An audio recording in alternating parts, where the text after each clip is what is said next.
नमस्कार, मैं रविश कुमार। अफगानिस्तान की घटना को दुनिया भर में जिस तरह से समझा जा रहा है, भारत में इसे देखने और समझने की प्रक्रिया भी अपने आप में किसी घटना से कम नहीं है। आप अफगानिस्तान और तालिबान के बारे में कुछ भी बात कीजिए, इसे देखा और समझा जा रहा है उसी फ्रेमवर्क से जिसे यहाँ की घरेलू राजनीति ने तैयार किया है। हिंदू मुस्लिम नेशनल सिलेबस के फ्रेम से, जिसमें काबुल से आ रही हर सूचनाओं को कोच दिया जा रहा है, फिट करके फैलाया जा रहा है। व्हाट्सएप यूनिवर्सिटी के कुछ मैसेज का सैंपल दिखाना चाहता हूं ताकि पता चले कि इस देश में हर चीज को देखने का प्रमुख नजरिया क्या हो गया है। एक मैसेज आया कि तालिबान से लड़ने के लिए 100 चरखे, 500 सफेद धोती कुर्ते, रघुपति राघव राजा राम वाले गीत के 200 कैसेट्स और 1000 मोमबत्तियां तत्काल चाहिए। जो कहते हैं हमें धर्म की जरूरत नहीं, हमें तो रोजगार की जरूरत है, वो देख लें अफगानिस्तान से लोग करोड़ों की संपत्ति और रोजगार सब छोड़कर भाग रहे हैं। इस तरह के अनेक मैसेज हैं व्हाट्सएप यूनिवर्सिटी में फैलाए जा रहे हैं।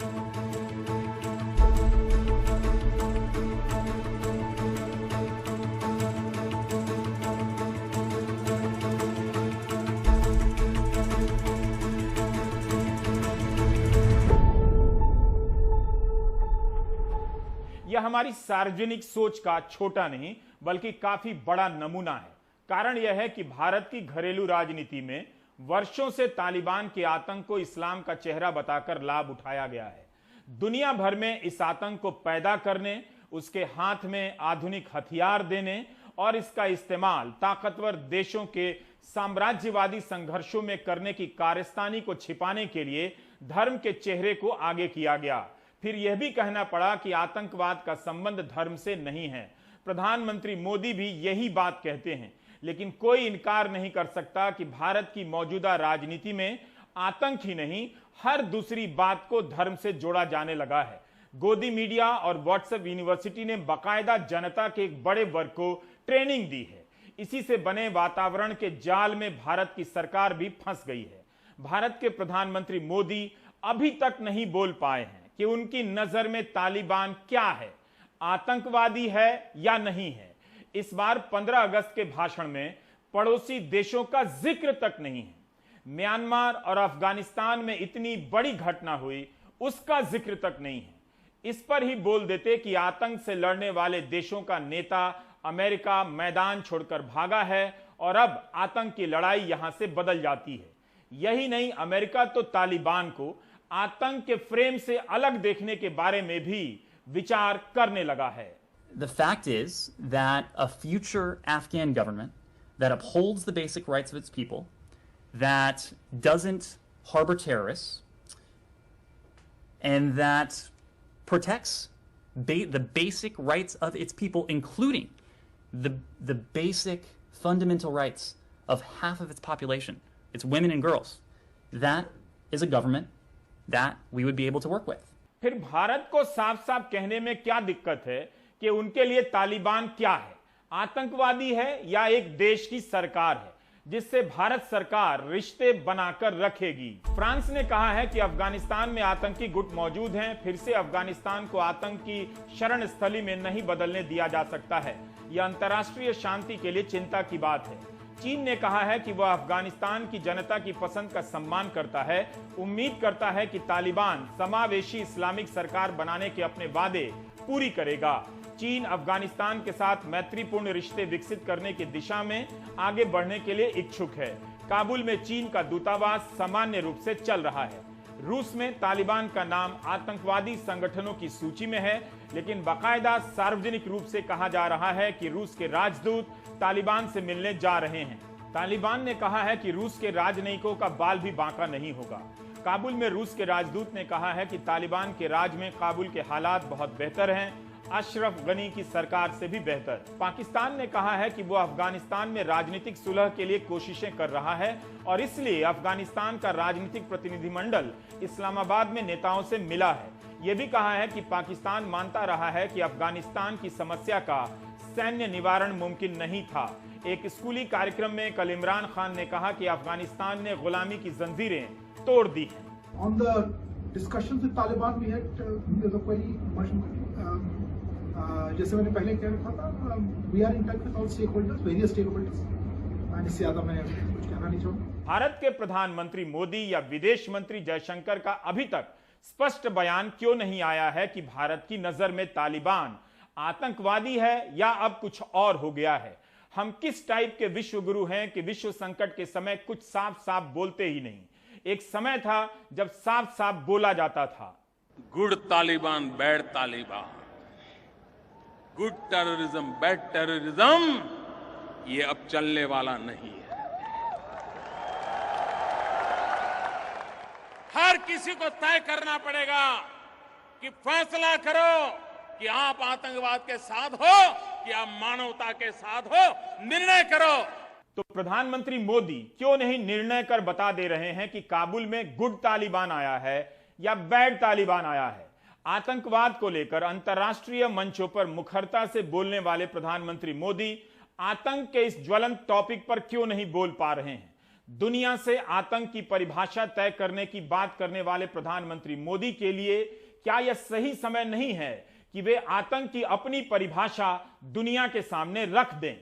भारत ने सालों से यूनाइटेड नेशन से आग्रह किया है कि आप एक रिजोल्यूशन पारित कीजिए जिसमें डिफाइन कीजिए कौन आतंकवादी है, कौन आतंकवादी देश है, कौन आतंकवादियों को मदद करते हैं, कौन आतंकवादियों का समर्थन करते हैं, कौन सी बातें हैं जो आतंकवाद को बढ़ावा देती है। एक बार ब्लैक एंड व्हाइट में आ जाएगा तो लोग उससे जुड़ने से डरना शुरू कर जाएंगे, हटने का प्रयास करेंगे। संयुक्त राष्ट्र की एक कमेटी है जो किसी संगठन को आतंकवादी घोषित करती है। क्या उसके पास आतंकवाद की कोई परिभाषा नहीं है? क्या बिना परिभाषा और समझ के ही यह कमेटी किसी संगठन या व्यक्ति को आतंकवादी घोषित कर देती है? भारत बताए कि तालिबान उसकी नजर में क्या है, आतंकवादी है या कुछ और? यह तस्वीर 2015 की है जब काबुल में भारत के करीब 1000 करोड़ रुपए से बने संसद भवन का उद्घाटन हुआ था। उस समय यहां बैठे कई लोग अफगानिस्तान छोड़कर भाग चुके हैं। 2021 में प्रधानमंत्री मोदी के इस भाषण को पढ़ते समय लगा कि यह एक ललित निबंध की औसत कॉपी से ज्यादा नहीं है। आज जब अफगानिस्तान पूरी तरह बदल चुका है, हेडलाइन बनाने वाली वो सारी पंक्तियां सूखे पत्तों की तरह उड़ रही हैं। प्रधानमंत्री मोदी ने अंग्रेजी में कहा था कि आप पख्तून हो सकते हैं, उज़्बेक हो सकते हैं, ताजिक हो सकते हैं, हजारा हो सकते हैं, आप हिंदू हो सकते हैं, मुसलमान हो सकते हैं, सिख हो सकते हैं, लेकिन आप गर्विले अफगान हैं जो one nation and one people के रूप में एकजुट हुए हैं। One nation and one ration, one nation and one tax की धारणा से दुनिया का हर समाज नहीं समझा जा सकता है, ना ही भारत का अपना समाज। और भी कई स्लोगन नुमा बातें कही गईं, जैसे अफगान के युवाओं के लिए आईटी का मतलब इंफॉर्मेशन टेक्नोलॉजी होना चाहिए, ना कि international terrorism. And as Hindi cinema's most famous Pathan character, Sher Khan,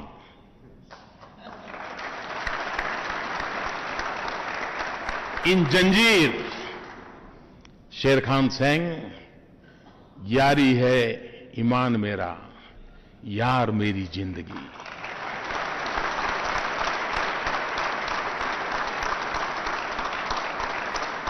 Friendship is my faith. Friend is my life. दोस्ती मेरा विश्वास है, दोस्ती मेरा जीवन है। जंजीर का यह डायलॉग दोहराने वाले प्रधानमंत्री मोदी ही बता सकते हैं कि अफगानिस्तान में अब उनका दोस्त कौन है, उनका ईमान किस दोस्त के साथ है। भारत के लिए भी यह जटिल समय है। भारत ने अफगानिस्तान में काफी कुछ दांव पर लगाया है। क्या वह सब पानी में बह गया? क्या वहां की राजनीतिक गतिविधियों पर पाकिस्तान और चीन ने बढ़त बना ली है? इस नए अफगानिस्तान में नया भारत बनाने वाले प्रधानमंत्री मोदी को कूटनीतिक सफलता मिली है या हार हुई है? इन सब बातों को समझने का अवसर है। भारत अब क्या करेगा? आतंक के नाम पर पाकिस्तान से बातचीत नहीं करता है। क्या वह उस तालिबान से बात करेगा जिसकी पहचान आतंक से है? जब तालिबान से बात होगी तब पाकिस्तान से किस आधार पर बात नहीं होगी? अफगानिस्तान की सड़कों की ये तस्वीरें बता रही हैं कि वहां का समाज विदेशी मदद से आई इन कारों की सवारी करता हुआ आज भी वैसा ही है। विदेशी कारों के सिलसिले के बीच आप तालिबान को आते जाते देख सकते हैं। तालिबान के सफेद झंडे दिख जाते हैं, औरतें दिखती ही नहीं। यह अलग ही समय क्षेत्र नजर आता है। अफगानिस्तान, इराक, सीरिया जैसे कई मुल्कों को ताकतवर देशों की प्रतिस्पर्धा में बर्बाद कर दिया गया। सद्दाम के पास रासायनिक हथियार होने का झूठ बोला गया और हमला कर इराक को बर्बाद कर दिया गया। लाखों इराकी मारे गए। बाकायदा ब्रिटेन के प्रधानमंत्री ने इराक युद्ध में झूठ बोलने के लिए माफी मांगी। एक अनुमान के अनुसार अफगानिस्तान में 60,000 से अधिक लोग मारे गए। क्या वे सभी आतंकवादी थे? सैन्य बलों में भी हजारों मौतें हुई। सीरिया में आधुनिक हथियार देकर आईसिस जैसे आतंकी संगठन को खड़ा किया गया और उनसे धंधा भी किया गया तेल का। सीरिया बर्बाद हो गया और वहां लाखों लोग मारे गए। आज तबाह हुए इन देशों में अमेरिका और पश्चिमी ताकतों को भागते देख कोई जश्न मनाता है तो उसे केवल इस्लाम के फ्रेम में नहीं देख सकते हैं। मुमकिन है उस बर्बादी की चुभन में यह खुशी जाहिर की जा रही हो।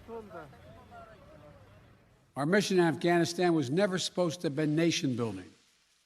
It was never supposed to be creating a unified, centralized democracy. Our only vital national interest in Afghanistan remains today what it has always been, preventing a terrorist attack on America's homeland. We gave them every tool they could need. We paid their salaries, provided for the maintenance of their Air Force, something the Taliban doesn't have. Taliban does not have an Air Force. We provided close air support. We gave them every chance to determine their own future. What we could not provide them was the will to fight for that future. The Afghan military collapsed, sometime without trying to fight. दुनिया की सबसे बड़ी चिंता यही है कि तालिबान औरतों के साथ बर्बर बर्ताव करेगा। इन सब पहलुओं पर हम बात करेंगे अपने सहयोगी, पत्रकारिता में सहयोगी प्रकाश के रे से, जो इस विषय का गहराई से अध्ययन करते रहते हैं।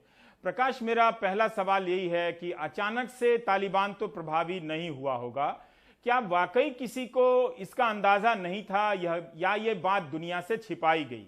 रातों रात आप एक कमेटी बना लेते हैं, उससे समझौता कर लेते हैं और माना जा सकता है कि अमेरिका को ये पता नहीं होगा, वहां मौजूद वेस्टर्न मीडिया को पता नहीं होगा कि अमेरिका इतनी जल्दी भागेगा, तालिबान से मोहलत मांगेगा कि भागने दो। मुझे लगता है कि हमें ये मानना चाहिए कि अमेरिका को, उसके थिंक टैंक को, इंटेलिजेंस को और अफगान सरकार को उस तरीके से अंदाजा नहीं था। और उसकी वजह यह है, मैं ये दो आधार पे कह रहा हूं। एक तो ये कि अभी 8-9 जुलाई को राष्ट्रपति बाइडेन स्पेसिफिक रूप से कह रहे थे कि तालिबान के पास ये कैपेबिलिटी नहीं है कि वो अफगानिस्तान को कब्जे में ले ले। और दूसरी चीज, उन्होंने साइगॉन 1975 के मामले के बारे में स्पेसिफिक जब सवाल पूछा गया तो उन्होंने ये कहा कि हमें दूतावास की छत से भागने की नौबत नहीं आएगी। तो आप समझिए कि अभी लगभग 1 महीने पहले राष्ट्रपति ये कह रहे थे, तो इतना भी वो अंधेरे में रखने की स्ट्रेटजी नहीं हो सकती है। इसका एक इशारा ये मिलता है कि इनको अंदाजा नहीं था। और दूसरी चीज कि अगर अंदाजा होता तो अफगानी गवर्नमेंट जो एस्टेब्लिशमेंट था, अफगानी गवर्नमेंट जो थी और स्थानीय स्तर पे जो गवर्नर्स थे, वो उस चीज की तैयारी करते। तैयारी सिर्फ इसलिए नहीं कि उनको तालिबान को रोकना है, बल्कि जो बहुत सारे गवर्नर्स हैं वो या मिलिट्री में या वहाँ की पुलिस के जो ऑफिसर्स हैं, उसमें बहुत सारे वारलॉर्ड्स हैं खुद। तो उनको अपने अस्तित्व को भी बचाने की बात थी। तो सभी अंधेरे में थे, सबको लग रहा था कि, क्योंकि देखिए कई बार क्या होता है कि आप जब पिछले 20 साल से बार बार ये कह रहे हो तालिबान खत्म हो गया, तालिबान खत्म हो गया, तो कई बार ये होता है ना कि आप अपने ही बुने हुए फरेब में खुद भी फंस जाते हैं अपने झूठ में। ये होता हुआ हम अफगानिस्तान में देख रहे हैं। लेकिन इतना मजबूत कैसे हो गया तालिबान? उसके पास इतना पैसा, इतना हथियार, अचानक से चंद दिनों के भीतर वो आकर कब्जा कर लेता है और जो उसके सुर हैं वो भी बदले हुए नजर आते हैं। तो क्या उन सब पर विश्वास किया जा सकता है? पहली चीज की देखिए, जो लोग अफगानिस्तान को पढ़ते रहे हैं, जानते रहे हैं, देखते रहे हैं, उनको कम से कम अचरज नहीं करना चाहिए। और अगर वो भी अचरज कर रहे हैं तो इसका मतलब ये हुआ कि वो ठीक से देख नहीं रहे थे। यूनाइटेड नेशन की रिपोर्ट, अभी पिछले साल की रिपोर्ट है कि वहां की लगभग जो 4 करोड़ की आबादी है, उसमें से 1 करोड़ लोगों को इमीडिएट नीड की जरूरत है, उनको बेसिक नीड की जरूरत है। इतनी बड़ी आबादी जो है वहां पर विकलांग है। लाखों लाख लोग, 20 लाख लोग मारे गए सोवियत वार में। ये पूरी लिस्ट है, पूरी हिस्ट्री है, लिगेसी है वायलेंस की, वारलॉट्स के अत्याचार की, वारलॉट्स की अपने जो मुजाहिदीन जब सत्ता में आए थे उनकी लड़ाई का, फिर ये 20 साल का ये अमेरिका तालिबान का युद्ध। अब आप ये समझिए, जब एक पूरी की पूरी आबादी त्रस्त है तो वो कहीं ना कहीं शरण लेगी। उसके लिए जान बचाना इंपॉर्टेंट है, उसके लिए ये चीजें इंपॉर्टेंट नहीं है कि तालिबान। और अब हमें ये भी समझना होगा कि तालिबान अलकायदा नहीं है, वो अरब से नहीं आया है, वो खुरासान से नहीं है, वो वहीं का है। तो वो लोग, और वो उन्हीं कम्युनिटीज का है। तो आप जो लोग भी अफगानिस्तान को जानते हैं वो जानते हैं कि वो जो कल्चर है, जो सोशल कल्चर है, जो सोशल फैब्रिक है, वो कितना एक दूसरे से मिला जुला है। रिश्तेदारियां, परिवार, कम्युनिटीज, पंचायतें, मस्जिदें क्या रोल अदा करती हैं वहाँ पे जो शरिया कोर्ट्स हैं, जो लोकल कोर्ट्स हैं। और हमें ये भी नहीं भूलना चाहिए कि अफगानिस्तान अभी भी इस्लामिक रिपब्लिक है ऑफिशियली, तो इस्लाम और इस्लामिक इंस्टीट्यूशंस का जो प्रभाव है। तो इन सारी चीजों में जो तकलीफें हैं, वो तकलीफें लेके कहीं तो लोग जा रहे होंगे। अब उसमें हम मान सकते हैं कि कुछ लोग भय से जाते होंगे, कुछ लोगों को डरा के अपने खेमे में ला देता होगा तालिबान। लेकिन जिस स्तर पे उसने दिखाया है अपने एडवांसमेंट को और अपने पीछे जो लामबंदी है उसकी, तो वो निश्चित रूप से हमको उसका कारण अफगानिस्तान की राजनीति, वहां की आर्थिक, बताइए 20 बिलियन डॉलर की भी इकोनॉमी नहीं है अफगानिस्तान की, 20 बिलियन की भी नहीं। और अमेरिकी राष्ट्रपति पिछले 2 महीने से बार बार कह रहे हैं कि हमने 1 ट्रिलियन खर्चा कर दिया, हमने 1 ट्रिलियन खर्चा कर दिया। इन्होंने 1 ट्रिलियन कहाँ खर्चा किया? पहली बात की ये डेट फाइनेंस है, नंबर 1। नंबर 2 कि ये पैसा किस चीज पे खर्चा हुआ? मोस्टली पैसा तो हथियारों पे खर्चा हुआ। आपने बम गिराया, उसको आप खर्चे में जोड़ रहे हैं। वो पैसा कहाँ गया? वो अफगानिस्तान आया? वो अफगानिस्तान नहीं आया, वो हथियार बनाने वाली कंपनियों को गया, वो डेवलपमेंटल प्रोजेक्ट बनाने वाली कंपनियों की जेब में गया, वो बहुत सारे लोग स्टडी करते रहते हैं, रिपोर्ट्स निकालते रहते हैं, उनकी जेब में गया, उसका बहुत बड़ा हिस्सा। अफगानिस्तान में कहाँ गया? आप सोचिए कि जिस देश की पूरी इकोनॉमी, जीडीपी 20 बिलियन डॉलर भी ना हो, अगर वहां 1 ट्रिलियन डॉलर का इन्वेस्टमेंट होता, अगर सचमुच में इन्वेस्टमेंट होता, तो मतलब कितना भी वार हो, कितना भी वो समाज अस्थिर हो, कुछ तो दिखता। इसका मतलब जो लोकतंत्र के नाम पर निवेश करने की बात हो रही थी, वो सीमित निवेश था। और दूसरा जो आप कह रहे हैं कि लोग गए, जब संस्थाएं इन्होंने नहीं बनाई या वो नहीं होंगी, तो लोग वापस इन्हीं लोगों के पास गए होंगे, तालिबान के पास गए होंगे। पर मैं ये जानना चाहता हूं कि अब जो तालिबान आश्वासन दे रहा है, उस पर भरोसा किया जा सकता है? और जिस तरह की बर्बरता का अनुभव है वो अगर दोहराया गया तो? देखिए, पहली बात कि अफगानिस्तान के अंदर जो भी पिछले 40-45 सालों से घट रहा है, और उसमें जितने भी तरीके के फरीक हैं, किरदार हैं, उसमें तालिबान सबसे नया किरदार है। इस बात को हमें पहले समझ लेना चाहिए। तालिबान की पूरी हिस्ट्री 25 साल की हिस्ट्री है, लेकिन ये लड़ाई 45 साल की है। तो जब एक एरिना में आप कूद रहे हैं, एक मैदान में, एक खेल में जब आप हिस्सेदार हो रहे हैं, तो खेल के उन्हीं नियमों को आपको भी अपनाना पड़ेगा। और हो सकता है कि कुछ नियम को आप थोड़ा ज्यादा एग्रेसिवली अपनाएंगे, कुछ मामलों में आप जो है टैक्टिक्स को बदलेंगे, लेकिन खेल के मोटा मोटी नियमों का आप पालन करेंगे। तो जो बर्बरता स्पेसिफिक तौर पे जिधर आप इशारा करना चाहते हैं, जो खासकर हमने महिलाओं के संबंध में देखा जब उनकी हुकूमत थी 1996 से 2001 के बीच में, लेकिन ये सिलसिला वारलॉट्स का, आप अगर तालिबान के उदय की कहानी पढ़ें और आप मुझे 1-2 मिनट दें, ये तालिबानी मुजाहिदीन आंदोलन जो चल रहा था सोवियत ऑक्यूपेशन के खिलाफ, उसमें ये लोग वॉलंटियर थे। और इनका बहुत ज्यादा जो काम था वो लड़ाई लड़ना नहीं था, वो एक छोटा हिस्सा था। बड़ा हिस्सा था, इनको शरिया अदालतों का जिम्मा था, इनको जो है दीनी एजुकेशन देने का जिम्मा था।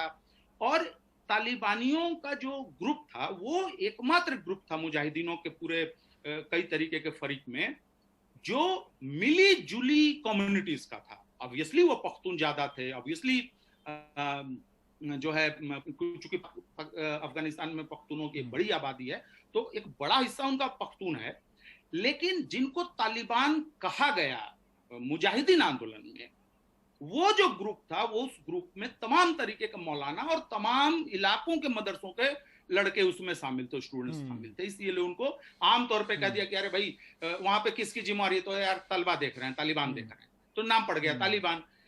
1990 में जब सोवियत वापिस 89 में जब सोवियत सेनाएं वापिस चली जाती हैं तो ये मदरसे के लड़के मुजाहिदीनों के और ग्रुप के साथ शामिल नहीं होते। कुछ लोग हो गए होंगे, कुछ लोगों ने किसी को ज्वाइन कर लिया होगा, कुछ लोगों को, लेकिन मोटा मोटी ये वापिस अपने मदरसों और मस्जिदों में लौट आए, ये वापस अपने स्कूलों में लौट आए, ये वापस अपने गांवों में लौट आए।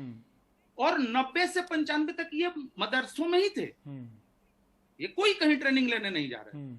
और जब आप 1992 से 1995 के बीच मुजाहिदों के बीच में आपस की खून खराबा आप देख रहे हैं, गुलबुद्दीन हिकमत यार, अहमद समसूद, रब्बानी, ये तमाम जो फरीक हैं, मार्शल दोस्तम, अभी जिनकी बात हो रही है इस्माइल खान जिन्होंने हेरात सौंपा पीछे, लिजेंडरी मुजाहिद, ये सारे लोग जब आपस में एक दूसरे पे गोलाबारी कर रहे थे तो पूरा अफगानिस्तान तबाह हो गया। और उसी बीच में जब हम औरतों की बात कर रहे हैं, जब बच्चों के अधिकारों की बात कर रहे हैं, तो मैं बार बार कहूंगा कि अफगानिस्तान के हालिया इतिहास में एक जो बहुत बड़ा मुद्दा है जिसको कि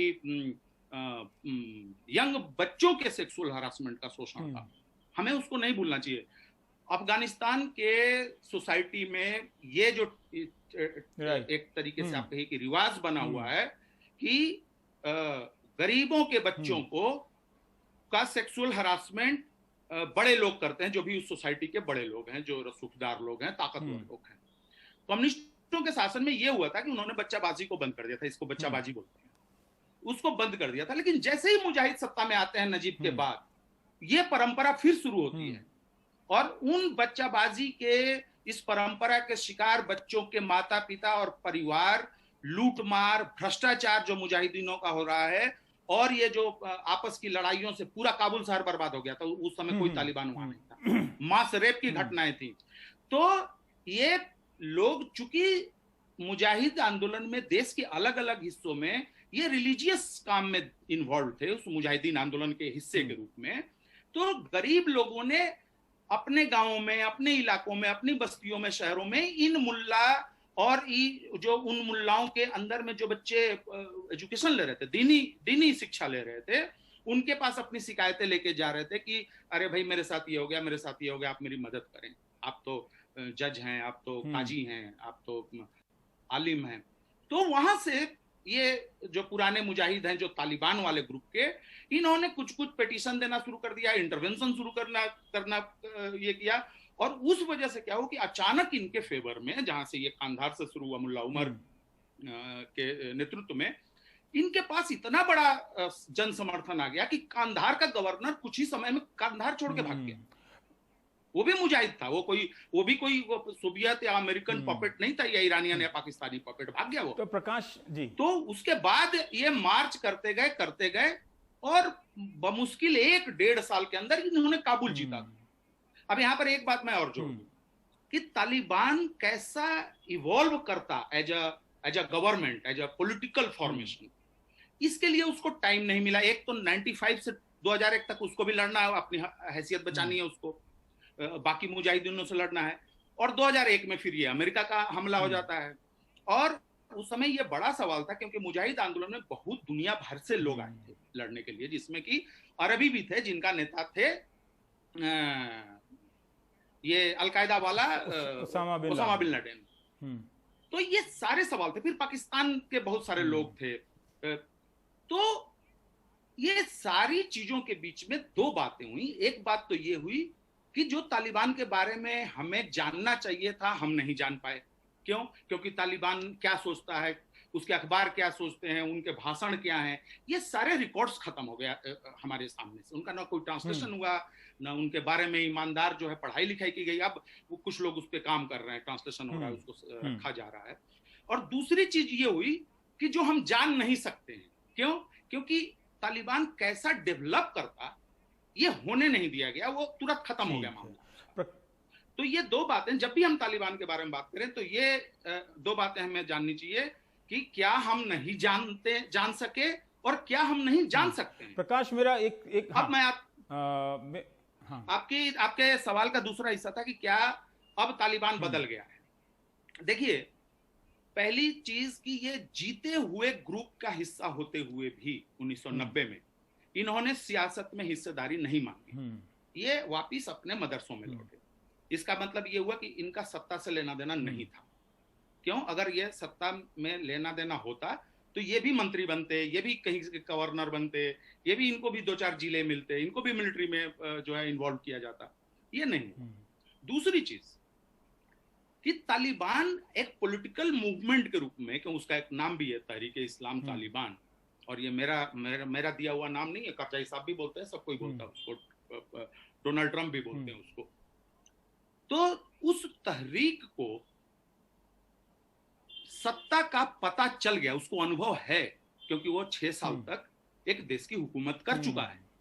और आपको एक बार आपको सियासत नहीं करनी थी, दूसरी बार पूरे मुल्क की हुकूमत आपके हाथ में, और देखते देखते कहानी खत्म, और 20 साल तक आप जो है सड़क पे, आपको अपनी जान बचाने के लिए भागना पड़ रहा है। तो तालिबान ये जानता है कि लड़ाई की 20-25 साल में उन्होंने लड़ाई जान ली, सियासत जान ली, डिप्लोमेसी जान ली, अलग अलग लोगों के साथ एडजस्टमेंट जान लिया, और उन्होंने इस मौके में, जिससे कि पहले वाले सवाल का भी जवाब जुड़ता है कि इन 20 सालों की लड़ाई में उन्होंने एक क्रॉस जो है अपने संबंध, जनाधार और मुल्कों के संपर्क और सब बढ़ाया।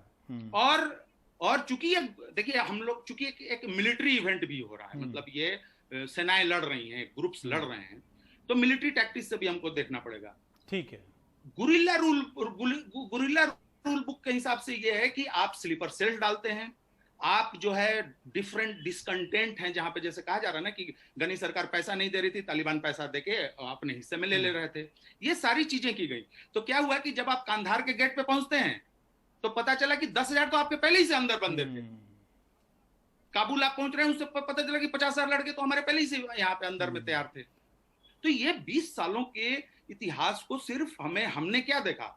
हमने वीडियो गेम देखा, वार के नाम पे बम गिर रहा है, तोरा बोरा की पहाड़ी उड़ रही है, ये मिसाइल दागा जा रहा है, अजीब से नगाब पोष, एक उधर से नगाब पोष हैं जो पगड़ी बांध के और मुरेठा बांध के और नाक बंद करके लड़ रहे हैं क्लासनिकोव लेके, और दूसरी तरफ हेलमेट, गोगल्स, नाइट विजन लगा के वो रोबोट की तरह जो है लोग मशीन गन चला रहे हैं। हम तो ऐसे देखे, हमने बाकी चीजें प्रकाश, चूंकि समय का भी थोड़ा ध्यान रखना है, लेकिन मेरा एक आखिरी सवाल मैं आपसे जरूर पूछना चाहूंगा कि तालिबान और अफगानिस्तान के संकट को भारत में आतंक और धर्म के फ्रेम में देखा जा रहा है, ये धर्म का असली चेहरा है बताया जा रहा है। क्या इस राजनीतिक माहौल के कारण भारत की अंतर्राष्ट्रीय भूमिका प्रभावित हो रही है, सार्वजनिक रूप से? बैक चैनल की बात नहीं कर रहा हूं। देखिए, पहली चीज तो मैं ये कहूंगा कि आधिकारिक रूप से भारत ने कभी भी तालिबान को एक आतंकवादी तहरीक नहीं माना है। पहली चीज हमें यह जानना चाहिए। और जब अलकायदा और 9/11 भी हुआ था तो अमेरिका ने तालिबान पर यह आरोप लगाया था कि तुमने जिनको पनाह दी है उन्होंने ये हमारे यहाँ तबाही मचाई है। उन्होंने तालिबान को डायरेक्टली दोषी नहीं ठहराया था। तीसरी बात, जो 9 देश हैं जिसमें रूस भी शामिल है, कनाडा, जापान वगैरह भी हैं, तालिबान के ऊपर कोई भी ये आरोप नहीं लगा सकता है कि तालिबान ने अपने देश की सीमा के बाहर किसी भी तरीके की कोई आतंकवादी गतिविधि की है। लेकिन उन्होंने, चूंकि लड़ना है, आप एक लड़ाई में हैं, आप जब देशों से बंदूकें ले सकते हैं, पैसे ले सकते हैं, आप आदमी ले सकते हैं, तो आप दूसरे आतंकवादी गिरोहों को भी लेके अपने साथ आप चलते हैं ताकि आपकी ताकत बनी रहे। तो ये जरूर है, जिस पर कि आपने देखा चीन ने, अमेरिका ने और ईरान ने, रूस ने कहा कि भाई आप ये इन आतंकवादियों से अपना संबंध तोड़िए। आज सुबह ही 750 भारत अभी अगर आतंकवादी कह देता तो आईटी सेल के लोगों को आराम मिल जाता, फिर वो आराम से अपना और ट्रोल कर सकते थे ना। क्यों नहीं प्रधानमंत्री मोदी आतंकवादी कह दे रहे हैं? क्योंकि सारी राजनीति अपने देश के नागरिकों को इसी आधार पर मुसलमानों को टारगेट की जा रही है कि वो तालिबान समर्थक बताए जा रहे हैं। अब अफसोस की बात है कि हमारा पब्लिक डिस्कोर्स का एक बड़ा हिस्सा जो है इस्लामोफोबिया का शिकार है। और हिंदू मुस्लिम की राजनीति या नफरत, ये सारी चीजें हैं, बहुत सारी चीजें आपके जरिए हम लोग जानते समझते रहे हैं, लेकिन भारत नहीं कह सकता है और भारत को कहना भी नहीं चाहिए। आप ये देखिए कि तालिबान कह रहे हैं कि हम अफगान नेशनल्स हैं, हम अफगान राष्ट्रवादी हैं।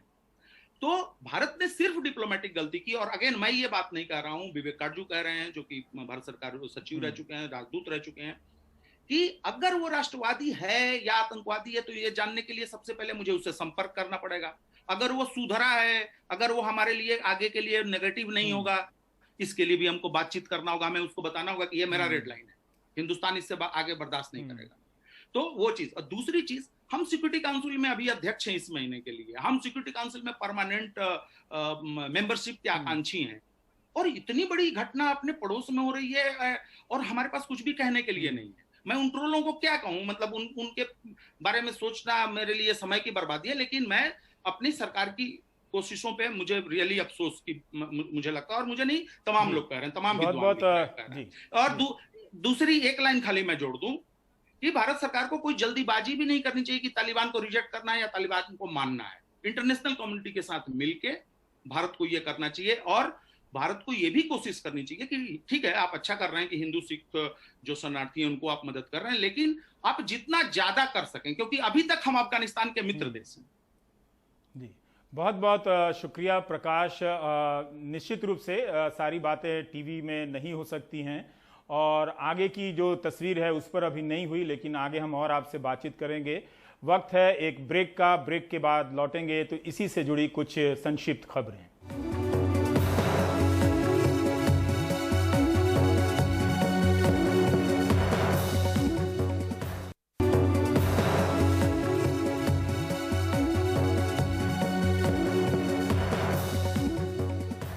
अफगानिस्तान का संकट बड़े पैमाने पर शरणार्थी संकट पैदा करने वाला है। तालिबान की क्रूरता का अनुभव डरा रहा है कि वहां पर पोलियो के कार्यक्रम चल पाएंगे या नहीं, वहां की लड़कियों के साथ क्या होगा। यही नहीं, भारत में रह रहे अफगानी छात्र भी असुरक्षित महसूस कर रहे हैं। दूसरी तरफ काबुल में मौजूद भारतीय भी वापसी को लेकर असुरक्षित हो गए हैं। भारत सरकार ने विश्वास दिलाया है कि सभी नागरिकों को वापस लाने का प्रयास किया जाएगा। उत्तर प्रदेश के चंदौली जिले के सूरज ने काबुल से एक वीडियो भेजा है। एक कमरे में कई भारतीय बंद हैं। सूरज ने अपील की है कि सभी चिंतित हैं और भारत लौटना चाहते हैं। कई लोग फोन पर अपने घर वालों से संपर्क करने का प्रयास कर रहे हैं। ये सभी प्राइवेट कंपनी के लिए काम करने काबुल गए थे। अफगानिस्तान में फंसे यात्रियों और दूतावास के कर्मचारियों को लेकर एक विमान आज गाजियाबाद के हिंडन एयरपोर्ट पहुंचा है। इस जहाज में वहां तैनात भारत के राजदूत रुद्रेंद्र टंडन भी थे। उन्होंने कहा कि भारत सरकार वहां मौजूद भारतीयों को सुरक्षित निकालने का प्रयास कर रही है। आप देख रहे थे प्राइम टाइम। नमस्कार।